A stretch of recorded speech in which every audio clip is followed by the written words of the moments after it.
here with Niall Campion at the Oleg Naheran stand in ARVR or Innovate from Vrai. Thank you very much. Just Vrai. Yeah. Well pronounced. First of all, Vrai, what is it that you do? So I guess we're kind of a virtual reality, augmented reality production company. So I guess what we're trying to do is we're trying to be kind of the go-to company for like marketing department, advertising agencies looking to get into virtual reality. Yeah. So my background is visual effects, filmmaking, and I have a lot of experience with sort of commercial production from that regard. Kind of saw that there was an opportunity for virtual reality. So myself and Alan's background is marketing. So we set up Vrai as a company to sort of engage with those markets. And that's really, really interesting because you can come to these kind of demos like we got here that you made for the Irish Army as well. World's first, I believe, too. World's first to use virtual as a marketing tool, yeah. Yeah, okay. Yeah. The Americans have been using virtual reality. World first, anyway. Yeah, exactly. But at the same time, you're bringing that kind of, I suppose, that cinematic and creative side to and that need for that in virtual reality as well. Yeah, so I guess the experience you're seeing behind you, it's a combination of 360 video, it's computer generated 3D, and it's all put together in a game engine. So like generally it would be just the CG effects in a game engine, but in VFX we're always trying to get as much live action footage into it, because if you want something to make something look real, you want as much real elements in it as you can. So. And does that make the process a little bit more difficult, because you need to get the balance between what works within the virtual reality game and also get the experience, so you have to kind of compromise a little bit too? Yeah, it depends on, like a lot of these experiences, because they were quick turnarounds, they were kind of designed around this workflow. So the Defence Forces are great that way insofar as they don't have a fixed vision of this is exactly how we want it to work. They're kind of open to, well, if we do it this way, the technical challenge will be easier. So like the 360 video, it's a challenge to get it working properly in the application, but it also saves a lot of time, because it means you don't have to model then the whole landscape you want to fly over.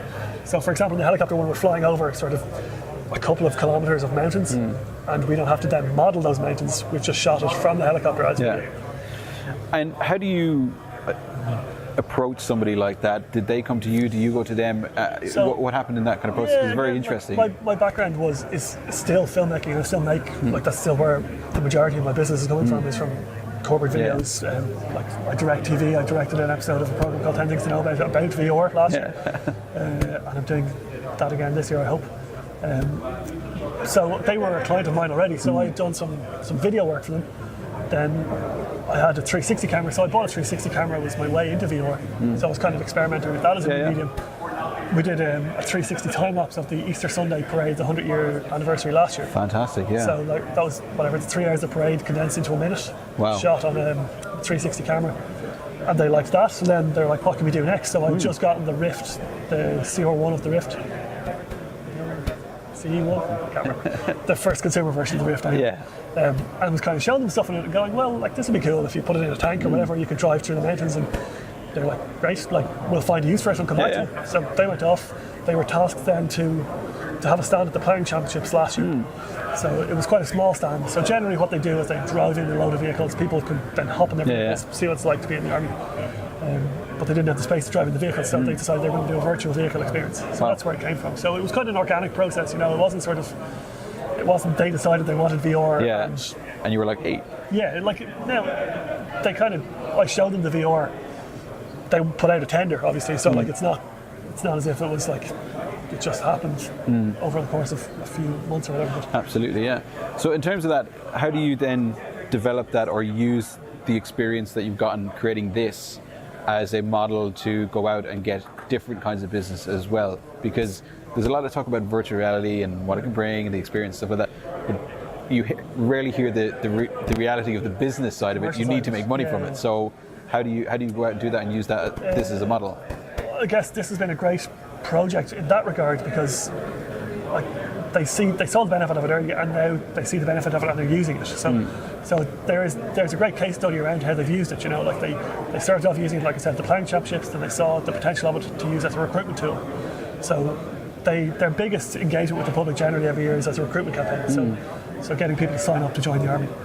So I've just done a week around the country with them. I hit every base in the country, which it's 9 I think at the moment we did in 7 days, showing it as a like effectively as an experiential marketing tool. So it's engaging with the public all the time.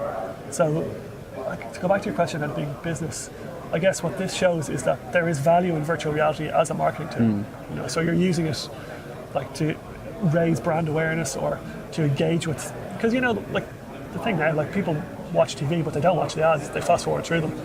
That's like true, you record it, you fast forward through it, or you're watching it online, you're watching it on the RT player where you're not really seeing ads, or like on YouTube, I don't know, I've never watched. People are looking to be sold to in a different way. Exactly, basically. yeah, like they don't want to be sold to, like they want to be like people want engaging experiences now. And engaged with a brand. Exactly, yeah. So like it's not like, you know, this, I think the age of sort of passive advertising is just brands sort of pushing their messages on people. It's kind of passing, you know, like you as an advertiser, people want you to give them more, you know, like what, and so that's what this is doing. Like you're getting a fun experience out of, you get to sort of fly a helicopter or be in a helicopter, and in exchange for that, you know, you're presented with the Defence Forces logo. Absolutely, you know? So like it's kind of raising their brand awareness, but in a fun way, you know. Absolutely. It's not sort of passive aggressive advertising. True, yeah. And if people want to learn more about Vrai and of course use your services for their business or their experiential marketing or anything like that, how do they do that? Vrai.ie will get us. Website. It's the best way to find us, and then just Vrai.ie. Fantastic. And you're on all the local social media stuff We as are on well? the local social media. I can't remember what our Twitter is. I think it's Vrai_IE. And I'll handle the Facebook stuff. So. And all that jazz. All the Thank you very much. No problem. Thank you. Great to talk to you. You too. Best luck with the rest of your day.